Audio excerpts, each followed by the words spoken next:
آپ کو سامنے میں ایک دفعہ دہرا دیتی ہوں، جس میں انہوں نے کہا کہ کل ہی میں نے بتا دیا تھا کہ بشرا بی بی کی نہ صرف رہائی ہو جائے گی بلکہ وکلا کی ملاقات بھی عمران خان سے ہو جائے گی. تو پھر یہ کیا ہے؟ منظوری تو اوپر سے ہی ہے. دیکھیں، بشرا بی بی کو جب گرفتار کیا گیا تھا تب بھی ریاست ان کو بنی گالہ ہی رکھنا چاہتی تھی اور ان کو ابتدائی طور پہ بنی گالہ ہی رکھا گیا تھا، لیکن اس پر بھی تنقید کی جاتی رہی. اس کے بعد پی ٹی آئی کے اندر تنقید ہوئی. علیمہ خان نے بیان دے دیا اس کے اوپر کہ یہ بنی گالہ کیوں ہے.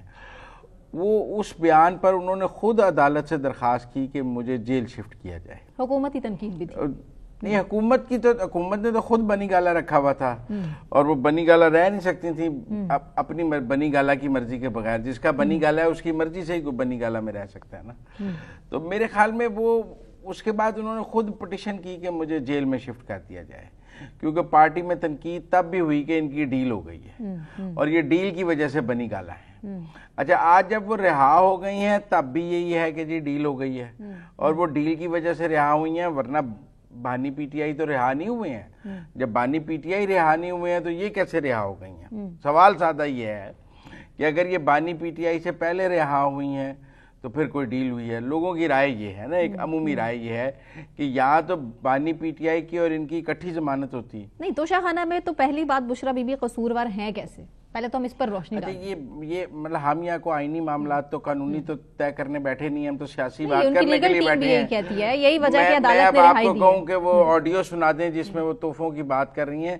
چھوڑیں، تحفوں کا ہیر پھیر چلا ہے، ٹھیک ہے نا. تو توشہ خانے کے تحفے بشرا بی بی نے بھی لیے ہیں. اب اس پر ہم زیادہ بات نہیں کرنا چاہتے، پھر لوگ کہیں گے لیکن لمبی لسٹ آ جاتی ہے نا، اس میں دوسرے بھی آتے ہیں، ظاہر ہے. نہیں، دوسرے سیاستدان بھی. دوسروں کے آنے کی دیکھیں بات یہ ہے کہ آپ تو دوسروں سے حساب لینے آئے تھے. آپ نے چوری کیوں کی؟ آپ تو دوسروں سے چوری کا مال وصول کرنے آئے تھے. آپ نے دوسروں کے اوپر توشہ خانہ کے کیس بنائے، آپ خود ہی توشہ خانہ سے چوری کرتے رہے. آپ کی تو جائز نہیں تھی نا. تو اس لیے میرا یہ خیال ہے کہ اب جب وہ بنی گالہ شفٹ ہوئی ہیں تو ایک رائے ضرور ہے کہ کسی نہ کسی انڈرسٹینڈنگ کے تحت ہوئی ہیں، کیونکہ اگر ریاست ان کو گرفتار رکھنا چاہتی تو کسی نہ کسی اور کیس میں ان کی گرفتاری ڈال دی جاتی، پھر رہائی ڈیلے ہو جاتی، پھر اس میں ضمانت ہوتی، شفٹ کر دیتے لاہور. آج تک شاہ محمود بھی رہا نہیں ہوئے. جن کو نہیں رہا کرنا وہ نہیں رہا ہوتے. تو لہذا وہ رہا ہوئی ہیں، ریاست انہیں رہا کرنا چاہتی تھی. میرے خیال میں کافی ہو گیا تھا. اور اب سوال یہ ہے کہ میرے لیے زیادہ امپورٹنٹ یہ نہیں ہے کہ وہ رہا ہوئی ہیں. میرے لیے زیادہ امپورٹنٹ بات یہ ہے کہ رہائی کے بعد ان کی اننگ کیا ہوگی. کیا رہائی کے بعد وہ مکمل طور پر غیر سیاسی ہو جائیں گی اور آرام سے بنی گالہ بیٹھیں گی اور کوئی سیاست نہیں کریں گی، یا وہ بانی پی ٹی آئی کی غیر موجودگی میں مکمل سیاست کریں گی اور ان کا گیپ فل کریں گی اور پارٹی کی کمان سنبھالیں گی. دیکھیں، دو ہی راستے ہو سکتے ہیں. ایک راستہ یہ ہے کہ وہ کہیں جیسے کہ سب لوگ کہتے ہیں کہ بشرا بی بی ہاؤس وائف ہے، تو وہ بنی گالہ ہاؤس وائف کے طور پہ شفٹ ہو جائیں، پارٹی لیڈر سے ملاقات نہ کریں اور کہیں کہ میرا سیاست سے کوئی تعلق نہیں ہے، میں تو ہاؤس وائف ہوں.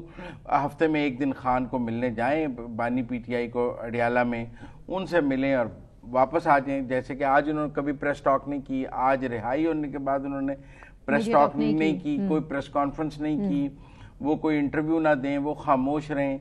تو وہ ایک اننگ ہے. ایک اننگ یہ ہے کہ وہ کل سے سیاسی کمیٹی کی سربراہ ہو جائیں، وہ پی ٹی آئی کے سیاسی فیصلے کرنے لگ جائیں، وہ پی ٹی آئی کے اوپر ان کا کنٹرول نظر آنے لگ جائے. دو ہی صورتیں ہیں نا. نہیں، ان کے حوالے سے جو قیاس رائیاں پہلے بھی تھیں کہ اسٹیبلشمنٹ کے کافی قریب ہیں اور ان کے رابطے بھی ہیں، اور یہ بھی تھی مارکیٹ میں خبر کہ وعدہ معاف گواہ بھی بنایا جا سکتا ہے ان کو ان کی گرفتاری سے پہلے. تو آپ کو ہی لگتا ہے کہ اس کے بعد اب یہ سب کچھ باتیں صرف قیاس رائیاں اور پروپیگنڈا ان کے خلاف کچھ نہیں؟ نہ وہ وعدہ معاف گواہ بنی ہیں، نہ انہوں نے بانی پی ٹی آئی کو چھوڑا ہے، جیل کاٹ لی ہے. میں تو اب اگلی اننگ کی بات کر رہا ہوں کہ اگلی اننگ رہائی کے بعد وہ بنی گالہ پہنچ گئی ہیں. بنی گالہ پہنچنے کے بعد وہ آگے ایک غیر سیاسی وقت گزاریں گی یا سیاسی وقت گزاریں گی. دیکھیں نا، آپ گفتگو کو کسی اور طرف لے کے جا رہی تھی. میرا یہ موقف ہے کہ کیا ہم آگے ایک سیاسی بشرا بیگم دیکھیں گے یا ایک غیر سیاسی بشرا؟ مجھے لگتا ہے غیر سیاسی. دیکھیں نا، یہ بھی ہو سکتا ہے وہ ریموٹ کنٹرول سے پارٹی کو چلانے لگ جائیں. لیڈر ان کو بنی گالہ میں آ کے ملیں، وہ ان کو ہدایات دیں، لیکن خود کوئی جلوس کی قیادت نہ کریں، خود نہ کریں. لیکن سب کہیں گے پھر نکلیں بشرا بی بی باہر. سب کہیں گے کہ بشرا بی بی کیوں. دیکھیں نا، جب آپ احتجاج کی کال دیں گے اور وہ بنی گالہ بیٹھی ہوں گی، سب کو مار پڑی ہوگی، وہ کہیں گے بشرا بی بی بھی آ کر جلوس نکالیں، وہ بھی جلوس کی قیادت کریں، وہ کیوں نہیں کرتی ہیں جلوس کی؟ آنے والے ٹائم میں تحریک انصاف لیکن اگر وہ گھر بیٹھیں گی تو بھی ان پر تنقید ہوگی، اور اگر وہ سڑک پہ نکلیں گی تو بھی ان پر